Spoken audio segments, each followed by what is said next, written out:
Okay, today is June 2nd, 2007. We're capturing the history of, give us your full name, Mom. Beth Andersen Whitaker Evans. And Snow is your middle name. Snow is my middle name. And tell us, was there anything associated with your name? Any nickname or? I don't believe there was nothing that I'd heard Okay. about. It was just, You have to give her. yeah, you're she. gonna say we're going to talk about Oh, okay. your name, anything associated with your name, and then give her a paragraph at the top of it, and just lead her that way. It Oh. can't be a conversation. Oh, really? Didn't you read your homework? You get it? Yeah. We're not going to interrupt that. When are we going to go? When we go from the name, what's the next? Cue. Okay. Mom, tell us your full name and anything you know about the circumstances surrounding your birth, where you were born, Okay. at home or in a hospital. My full name is Beth Snow Andersen Whitaker Evans. And I was born January 25th, 1922 in Emory, Utah. Unlike every one of my siblings, the neighbor, Sister Worthington, that lived across the street was the midwife. So I imagine that I just fit in just one after another and stayed in that upstairs bedroom where Mother stayed. Their home was a nice two-story frame home, and it was connected to their mother and father's adobe home. They and Grandpa Andersen helped build this house for Lula when she came down, when they decided to marry, and she was in Emory teaching school. So, do you know anything about how big you were or any? And I don't.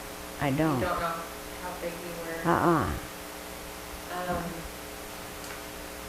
Was there anyone in your family that you resembled?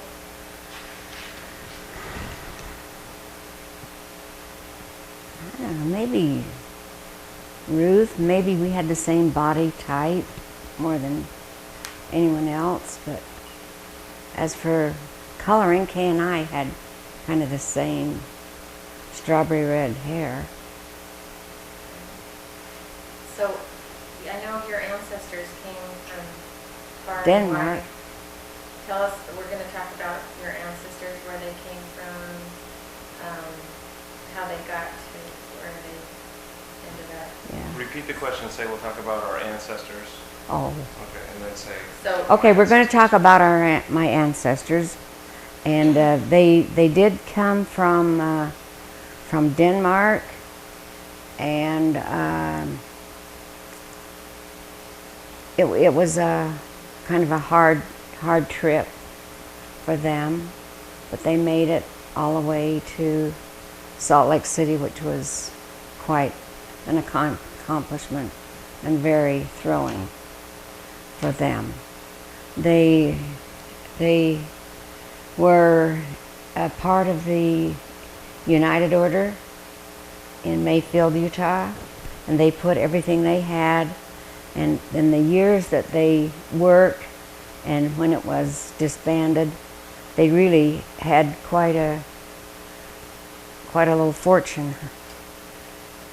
And then they all branched out into different places, and he happened to choose Emory, Utah, which in hindsight we find that it is so limited in what you could grow, and that it was not a fertile ground at all.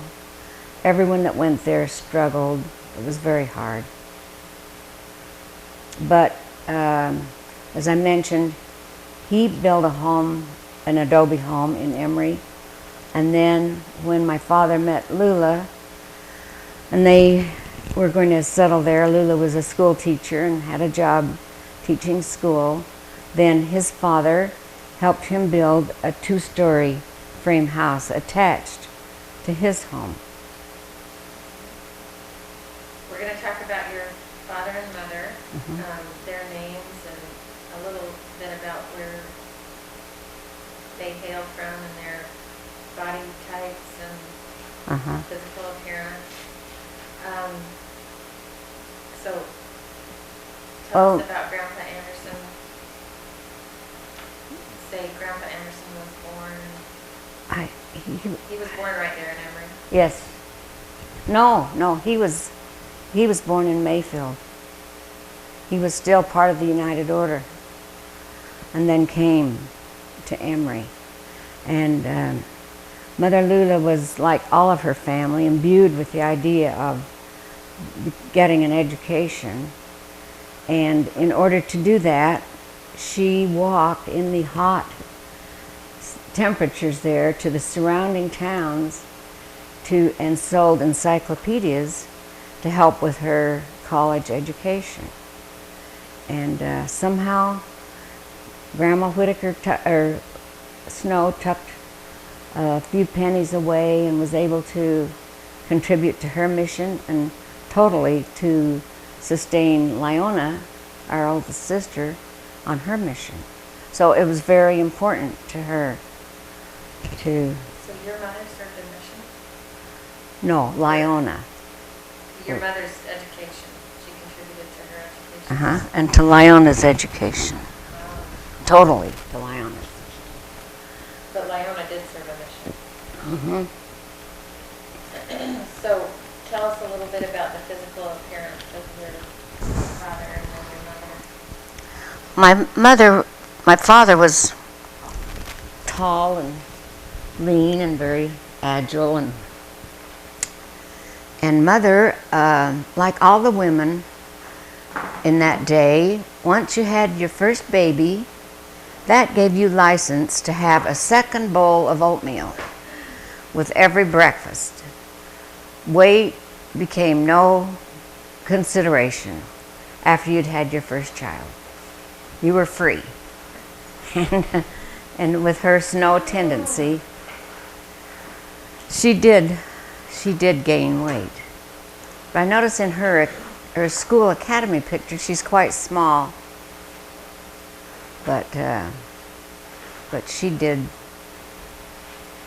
gain weight. And I hate to say, when I was in Salt Lake and going to school, I thought, would I be very proud to take my mother to school because of her weight? A very vain thought, but... So times had changed by then. Yes, times had changed by then. Yeah. Okay, Mom, you're having a conversation, so we're not like, because you're not. Oh, well, that would be good. I think it'd be more interesting to everyone. You're I'm not interrupting. the You're only interrupting. Can you believe that of her? that I would ever. Yes. Which it's entertaining. Yes, it is entertaining.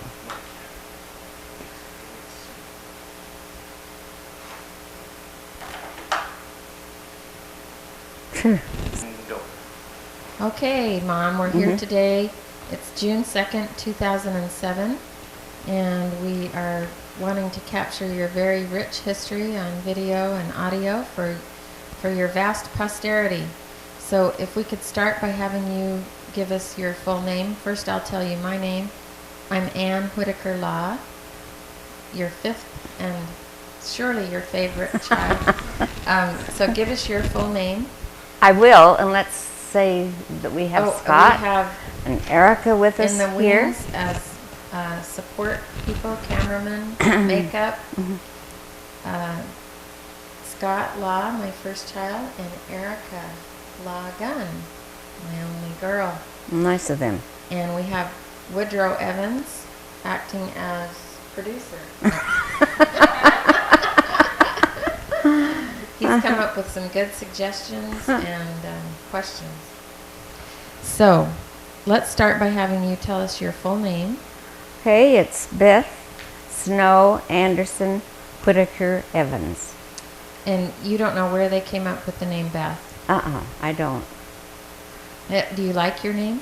No, I thought it was a little plain. I would have liked Mary Jane or Betty or... Do you feel better about it now? It's fine now. It stood the test of time, I think.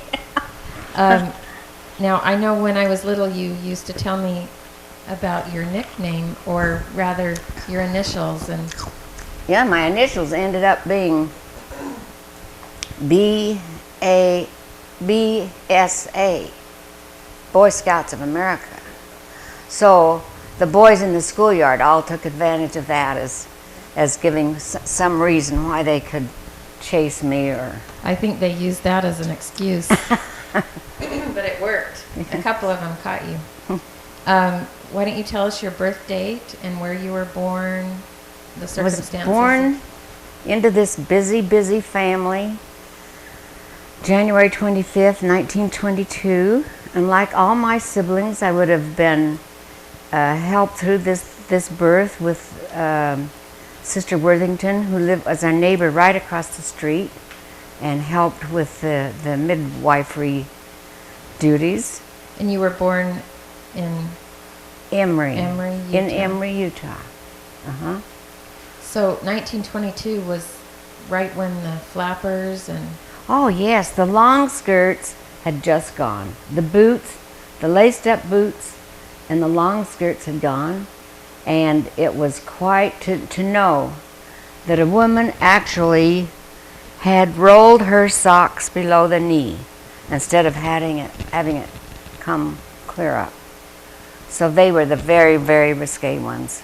So I recall you telling about a quilting bee where the women were clacking about someone who had... Oh, yes. And did you know, yes, that Cora rolls her stockings below the knee. So that was a cultural norm Yeah, at the time. it was a big change. So there are some good pictures of you as a child. Who would you say you looked like of your parents? Probably more like my mother. In coloring and... size and... But I would say body. you had your father's features, facial features Maybe. more. So just give us the color of your hair and your eyes Okay, when you were... Strawberry colored hair and no lashes and no colored lashes or eyebrows, and that didn't bother me till I was in the 7th grade. And I thought, hey, I can do something about that. So I got this Maybelline that had a little brush in it, and you spit into it, and then you could color your brows and eyelashes. So I made good use of that, and I also at that time made sure that I got rid of those freckles that I never did like. There was a Stillman's freckle cream, which I'd heard gave good results. I could not wait to get Stillman's freckle cream and use it across my nose. And it did take the freckles away. I thought that was lovely. This is good to hear the roots of the vanity, because of course through the family. And where did you get money to buy like the mascara or... Oh, money was so hard to come by. I was given a little money. I hardly ever dared ask for money because I knew it was such a weighty situation. So I connived and did what I could first before I would ever... Did you earn your own money? I often did earn money just babysitting and doing things like that. I right up to junior high and high school for sure, I was making my own money and making my own clothes. So I would buy the current 17 magazine and see what looked good and make something up and got by. So your fashion sense Yes. occurred very early. It did. It did. My most memorable fashion idea that never materialized was out on our outside toilet, which was filled with, there was always a Sears catalog to use for toilet paper. Nobody ever had toilet paper. And I would sit and look at all the fashions. And there was one that had a little girl with a little hat and then a cluster of red cherries on it. I coveted that hat. And I never got it, but I never forgot it either. And I remember telling that story to Erica once, and she laughed and she said, if I wanted that, I'd say I'd ask and I'd get, and I'd be all through with it. But so it was a different story. So your ancestors, I know the Andersens came from England. And the Snow side. Excuse me, the Andersens came from Denmark, and the Snows came from England. And Erastus Snow was on a mission in England, and his mother did not have the best of health, and of course a woman had to, in order to go through the day and carry on the household, had to work very hard. If she wasn't able to do that, it was often a hired girl. So Erastus saw this young English girl that, number one, he thought would be a good help to his mother. I'm sure in the back of his mind, he had her in mind for his son, Erastus. And that Snow. was Anne Stafford. Stafford. Mm-hmm. So that's how Annie, wasn't she known as Annie? Annie. Mm-hmm. That's how she got to the United States. Mm-hmm. Mm-hmm. And she was a member of the LDS Church. Mm-hmm. And tell us how the Andersens migrated. Now, it isn't as clear to me how they migrated, but they somehow got to Salt Lake and down involved with the United Order, and Dad always, through their whole life, they lived where he did. He accepted responsibility For his parents. for his parents. So Grandpa Arthur Andersen Mm-hmm. was kind of the magnet for his family. Mm-hmm. And you were saying that they lived the United Order In Mayfield. in Mayfield, Utah. Mm-hmm. And was that successful? It was for them? successful. It was very successful for them. I hope it was for everyone else as much as it was for them. And then from Mayfield, Emory. Emory, Utah. And so Grandpa Andersen was born in Mayfield, and Grandma Lula was born in Emory. She was born in Mexico City. That's right. Tell us a little bit about that. When her husband was to go on a mission, and she, I think because of the manifesto, she was going to go live with his father, who was in Mexico. And when they got there, the father was called on another mission, and so it was not in the plans, but Lula then lived with these two missionaries, her husband and another missionary, and kind of kept house. So for she them. was with her husband in Mexico when she had Lula. Lula. Mm-hmm. It's an incredible story. So she was, Annie was the second wife of Erastus. Yes, she was the second wife. And Erastus, the first wife, Artemisia, was very honest with her father-in-law and husband, and said, I find this a principle I can hardly accept. It's very hard for me. Do you But think that there was love between Erastus and Annie? He didn't pick Annie. Someone else picked her for him. And I would say there was a lot of respect, but I wouldn't say that there was any great love story there. They did produce 3 exemplary Oh, children. yes, they did. They did. So give us your father's full name and birthday? Dad's name was Arthur William Andersen. He was born in December, and I've got that date somewhere. It's but December 23rd because December 23rd, we right. always celebrated Joseph Smith's yes. and Grandpa Anderson's birthday. And I think he was 1883. Yeah, I think that's right. And he died in February of 1983. Yeah, I where forgot that. he was 99 years old. Yeah, he made it, and he wanted desperately to make it to 100. He would have loved to have been 100, and I hand it to him for having that much gumption at that age. Your father had so many wonderful qualities. What are some of the things about him that you most appreciate? Well, his parenting skills, I don't know quite how he arrived with that idea, but there was no loud chastising. And it was just a look or somehow that was the ultimate. So we jumped, we hopped too.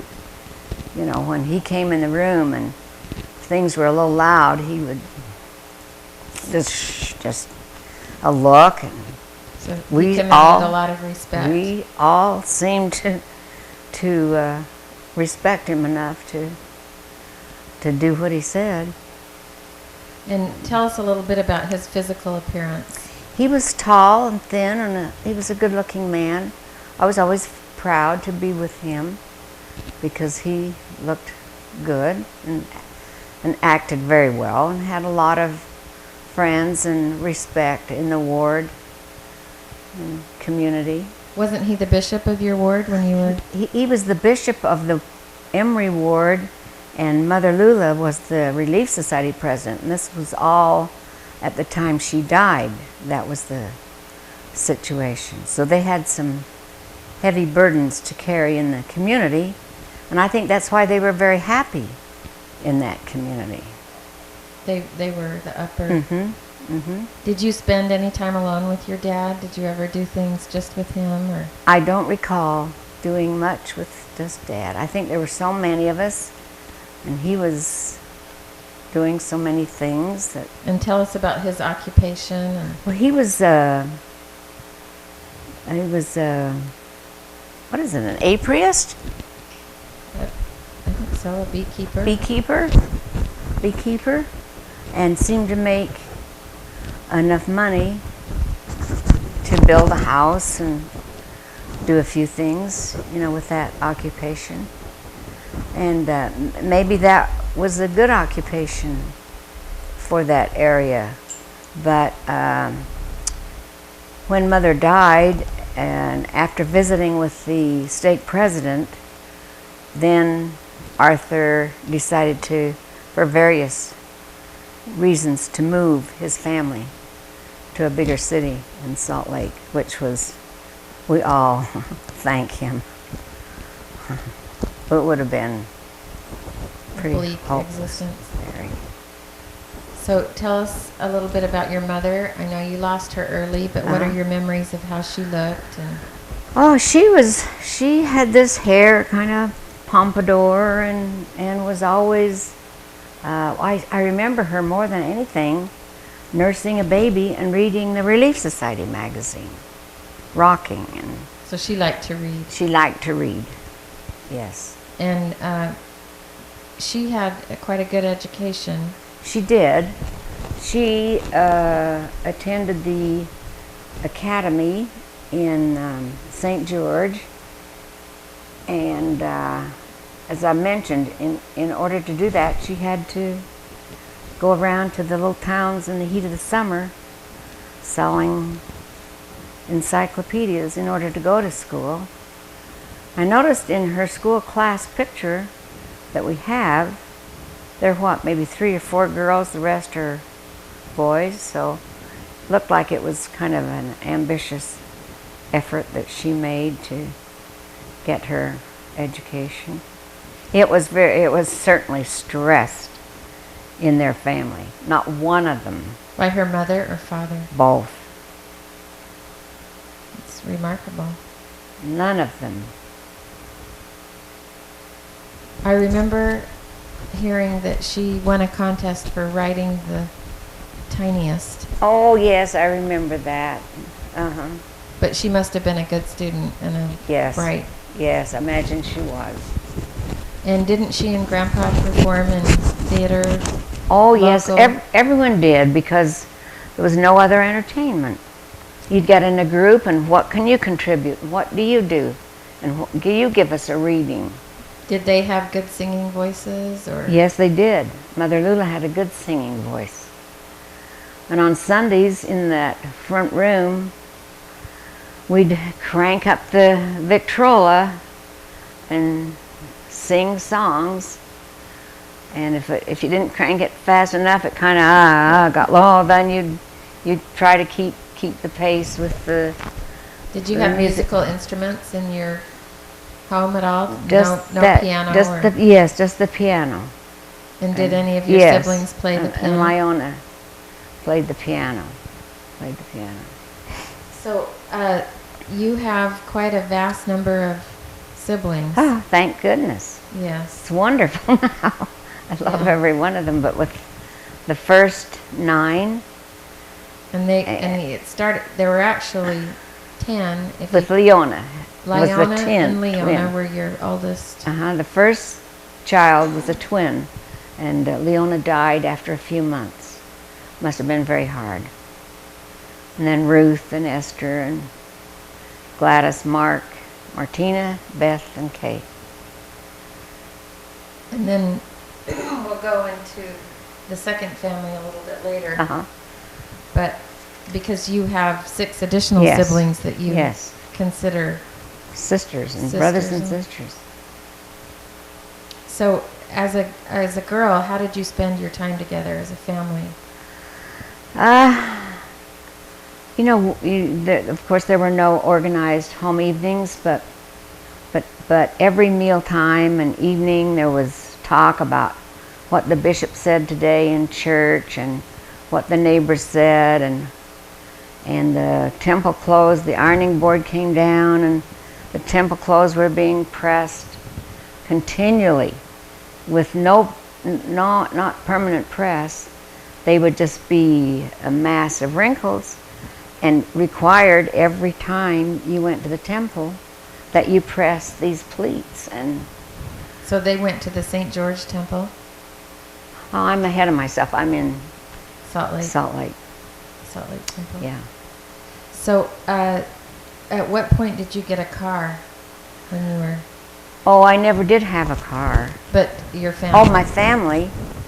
They had an old Ford on the Emery farm, and then there were some buggies too, horse pulled buggies. But Did you go on any little car trips? yes, we And did. What were those like? We just with so many in one car. We went to Emery. No, we went to St. George back to see Grandma, and Esther would get out. The car was so slow. If she could almost walk and catch up with the car. So where did they get fuel and how did it start? There were gas stations, and you had to crank the car each time to get it started. And this starter could kick back.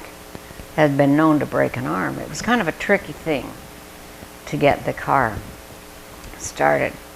But we were going across the Virgin River in Salt Lake on this trip, and the sand got too fine, and the tires sunk too far, and we couldn't go any further.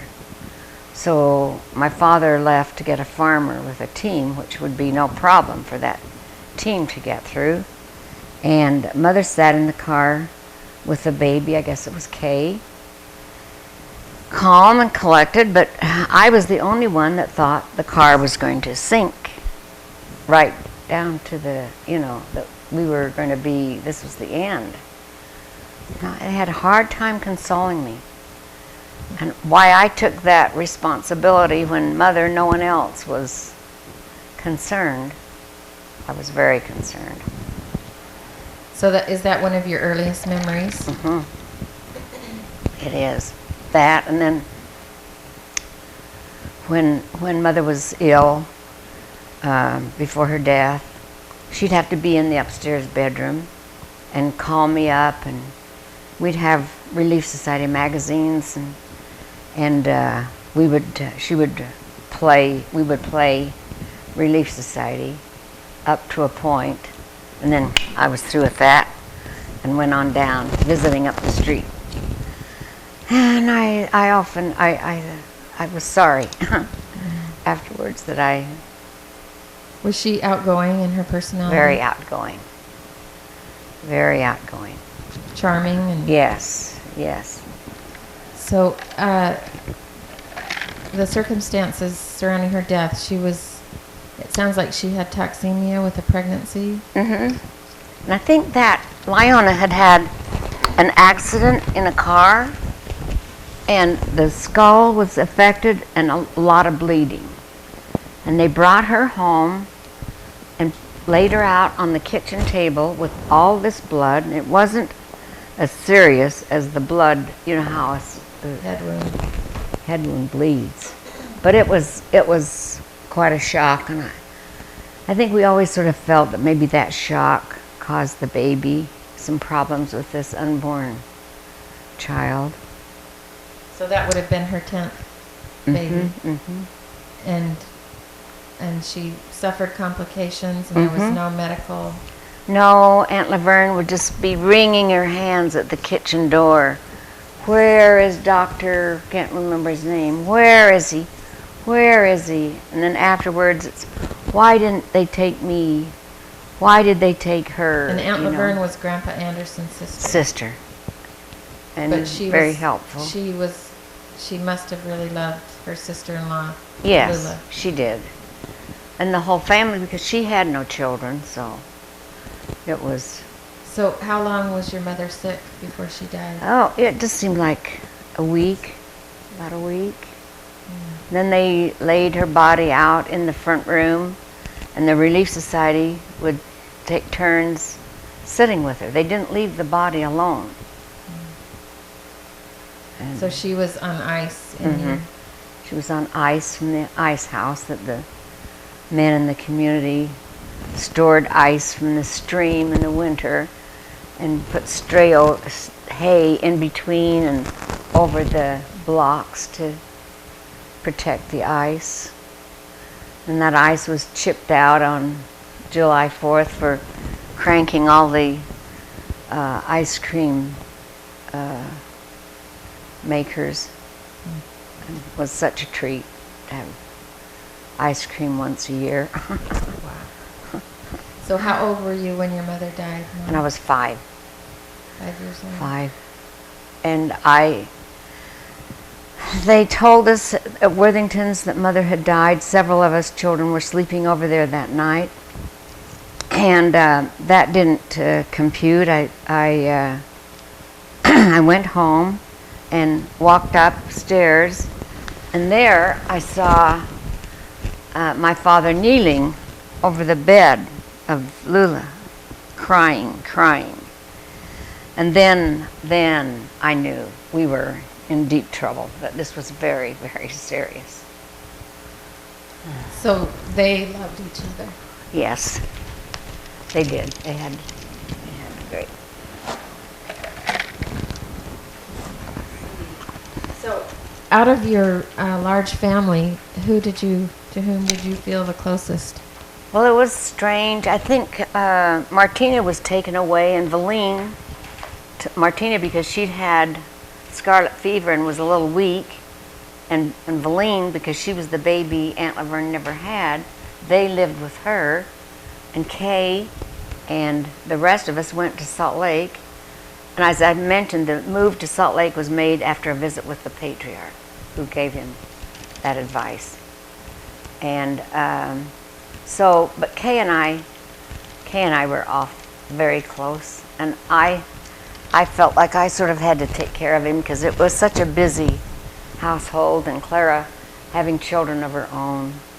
So I was always enamored with Kay. And he was not as obedient as you were. No, he wasn't. He would be chastised for striking matches down in the coal room, you know, and So, how old were you when the family moved to Salt Lake? then it was right after Mother's death, probably just ready in time for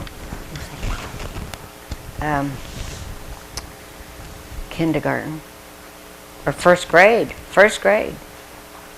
It was no kindergarten. And then what happened soon after you moved to Salt Lake?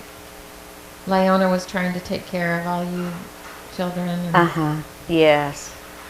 And Kay and I, of course, oblivious to all that, I knew there was a zoo in Salt Lake, and I was very sure that these animals were going to get out of this zoo and attack me.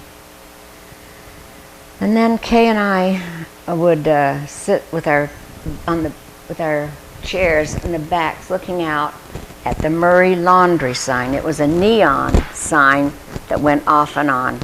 Well, we hadn't even seen electricity, so that colored, blinking sign occupied a lot of our attention every evening. Watch the Murray Laundry sign. Did your father buy a home in Salt Lake? He did, and bought Murray. a small home next door for Grandma and Grandpa. So. For his parents. So it seems like you've been close to each one of your siblings. In different ways, I have. And, you know, I'm so convinced that siblings have such an effect on one another.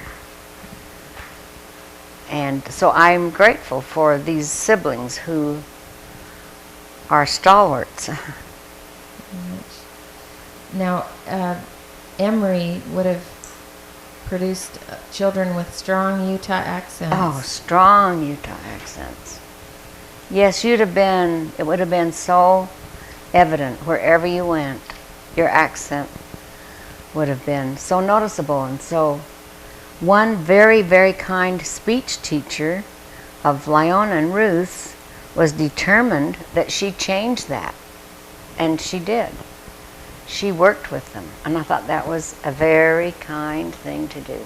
Because that would have Yes. probably come down to... Because each one of your siblings was very articulate. So there's not one that you feel the most bonded to? Probably Tina. So even though you were separated for... She came back and we went to high school together and lived together in California. Yeah, I lived with Feline, Gladys, Ruth, Esther in California because it was a fun, it was an out, it was a getting away, because conditions in our home at that time, Mother was of course determined to build up this posterity to she and Levi. You're speaking of Clara, Debbie. Yes. Swenson. Debbie. So she, in this very small house, was having like 3 and 4 children, and there was no place for us. But, you know, we say, hey, that's all right, because going to California was a good thing. And you went there after high school? Just as soon as you could? Yep, as soon as I could get away. So Clara had these children, Liarda, Lucine, Joy, Janice, Joy, Vianne, and Art. Was Vianne the baby or Art? I know they're close. So you being a young girl, you must have cared a lot for those children. Oh, I was such a caregiver. to those problems. By nature or by No, mine, both. necessity? Both.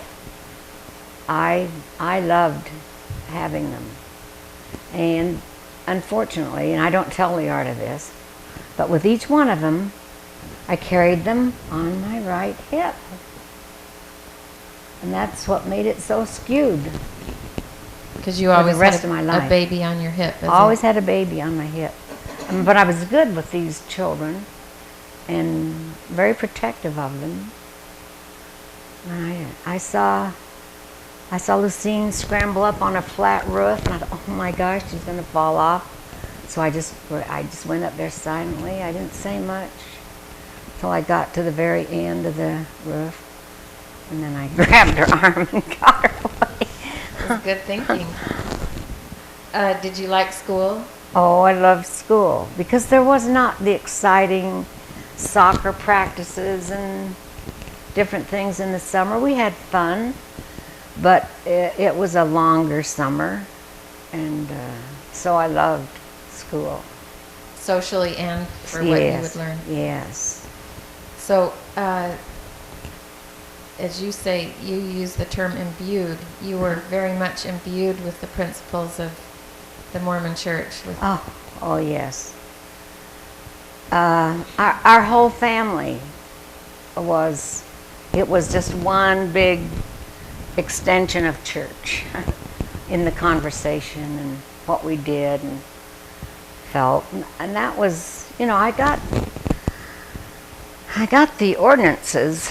I was so certain of all of the ordinances. The principles I didn't know as well. I did not know the part they played. And that was the lack in my life and what I have had to spend a lifetime trying to fathom. So you're saying that you understood the letter of the law Yeah. more than the spirit of the law? Yes, yeah. And you got this from, you had 3 parents really, Arthur, Lula, Yeah. and Clara. And from each one of them. And I'm so grateful for Mother Clara's influence. And she on our married your family. father when you were 6. Tell us about those circumstances with Lyona trying to care for you Well, all. Lyona had been Dad's right arm. He had relied on her. So she felt a little displaced when Mother Clara came. It was very hard. But before that Lyona. happened, Lyona was trying to care for all of you children, and it was determined that... Oh, yes, that she couldn't do that. She was only 16. People had to make their own bread and stoke their own fires. And she couldn't do that. So it was determined that Tina, because she'd had a little scarlet fever, it was weakened a little bit, and Valine, who was the baby and needed so much care, and was the baby that Laverne had never had. So that was quite an... So they were essentially raised by Laverne. They were. She was fine. She'd been on a mission and was a fine person. She hadn't raised a family, so she maybe had some little more different ideas that you might have gotten threshed out of you as a parent by the time you get these children raised. But She really only had eyes for Valine. Martina just was thrown into the Martina and Uncle Nelt sensed that, so he paid more attention to Martina. He was very kind to her. And then what happened? And then when we got to Salt Lake,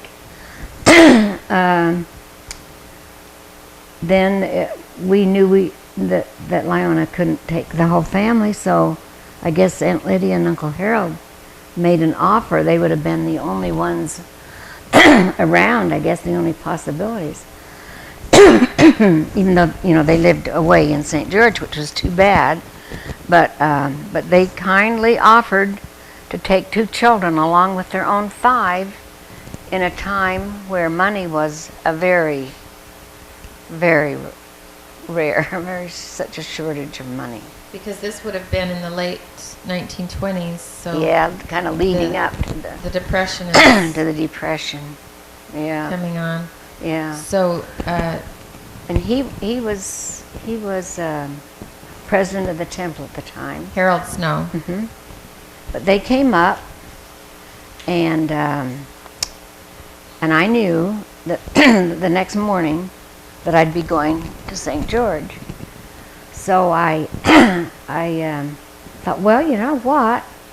If I just don't get out of bed, they cannot take me to St. George. So I used that as a crutch for a while. And then, in spite of all that, they did come and take me out of bed and got me together. And I'm sure of what my feelings were of losing a mother and then losing a family. But we went, and the whole year was quite difficult for me. And my school teacher told Aunt Lydia later that that no one cried as much as Beth. So that was your first grade year. Yeah. You must have cried in silence. That no one made fun of you, or Yeah, because I didn't remember. so how did you get back to Salt Lake? Well,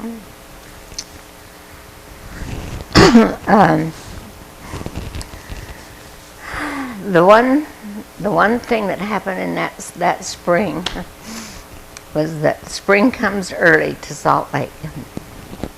Well, no, first I want to tell you that though our Grandma Snow lived right on the same lot as As Uncle Harold. I don't recall her coming in often to Uncle Harold's place, and maybe she didn't feel welcome in her daughter-in-law's place. I don't know. And she didn't invite us much over to her place, and there was very little of interest to a child in her place. I don't remember many cookies or bribery of any kind to get us over there. But she had a life to live, you know. It had not been easy for her. And so she was out helping one of the neighbors. And I thought she was getting paid because she went so regularly with her paring knife and her apron. But it turns out that she wasn't. She was just being helpful and probably amusing herself at the same time. So, spring. And everyone's getting anklets. And I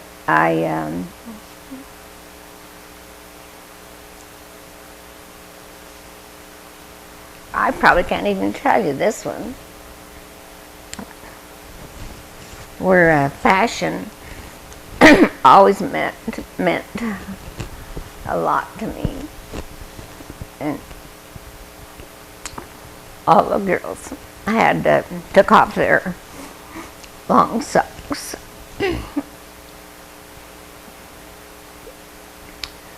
and had these sporty little anklets.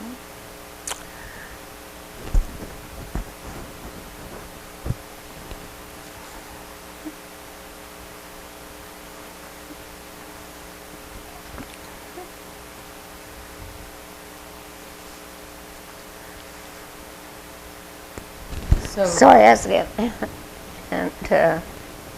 Lydia if I could have some anklets. She probably knew how much money was up in this little cup, which is supposed to support us.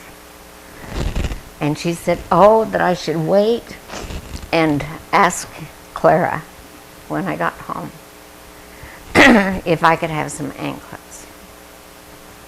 So that was, you know, there was no way around that. So that sent you a message of where you stood in her family. Yeah. You can't blame her for... No. So by now your father was engaged to Clara. Yeah, and school was out, and it was time for Mark and I to go home. And of course, the only thing on my mind when I met Clara was, can I have some anklets? Yes was the answer. You may have some anklets. So my hurdle was finished. So in many ways, Clara had good sense. Oh, Human. she relation. truly did. She tried. She was young, inexperienced. But warm. She was. Caring. I just have to say that her intentions were always good. And she did many things above and beyond what you would think she would have to do. Did you for call all of her us. Did you call her mother? Yeah, we did. We did.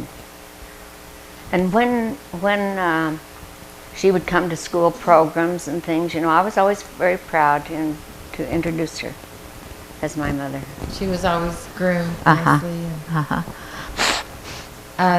You were telling me about a dress that she made for you. Oh, yes, in about the 4th grade. It was a brown taffeta, ruffled tiered skirt with a little fake flower at the and I knew I loved the dress.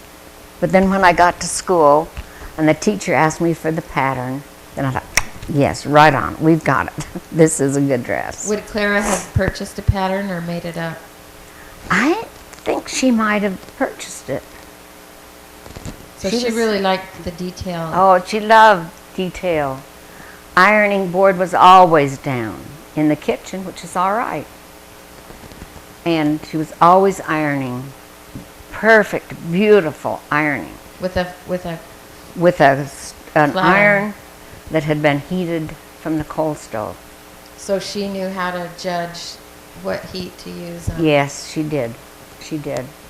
Always ironed the backs of the collars and the fronts first, and instructed me in that, and so that you got a nice looking item. So tell us about the economic situation in your family. It sounds like you were in high cotton the first few years Oh, of your yeah, life. But yeah. then what happened? Well, it was always a struggle. And I just knew that I had to create what I wanted. So I took that responsibility. So Clara and Arthur, with all those children and the Yeah. depression, Mm-hmm. money was just not. Mm-mm. There was not much money. I don't know where the money came from. Was your dad still a beekeeper? Mm-hmm. Yeah, probably some. But no one had Bee. much money to Mm-mm. put back into the economy. No. So what was your food and Well, our food was what we grew and stored in pits. It would have been cabbage, carrots, potatoes, onions, turnips, and really some tasty foods that we stored. did you have meat at all? Yes, some meat, but I think Mother Clara made mostly soups because there wasn't much meat. But she would make a hot bowl of soup, and one of them, Lucine, pulled right down over her, had a serious burn. Sprayed some black substance all over, and she was in her crib for days, but got over it. And Clara had some ideas that were ahead of their time. Oh, in help. Yeah, somehow she'd gotten these help ideas, and maybe it was just her rational thinking. Well, she and Levi had been back, I think, going to school and no money. They lived on wheat, ground wheat. At 10 cents a day they could live.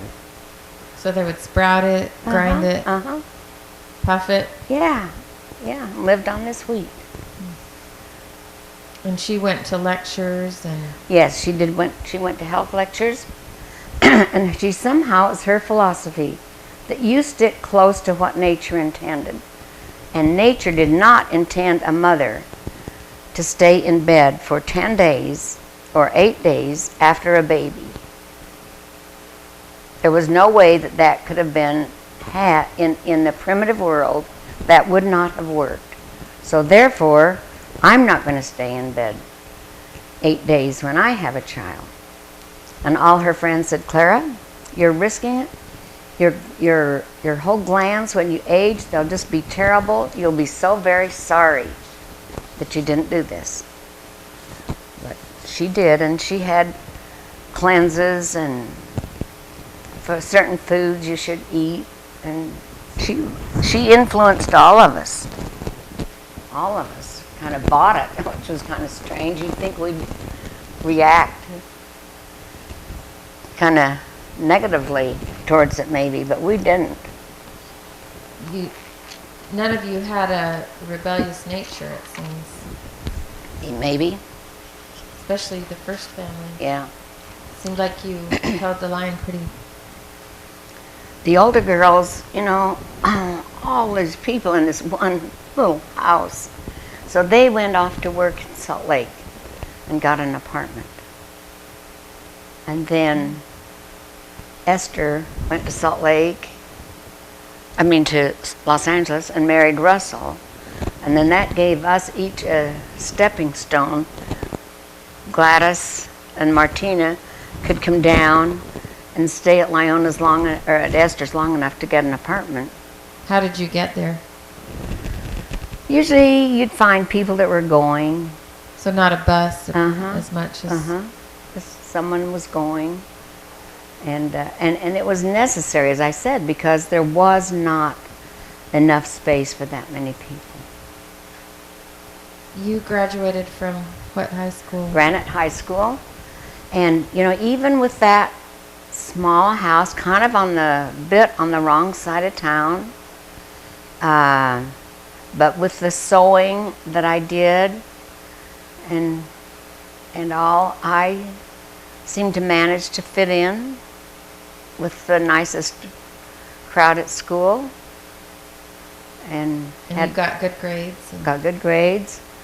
The lead in the school play. I just saw the little note from the teacher the other day. And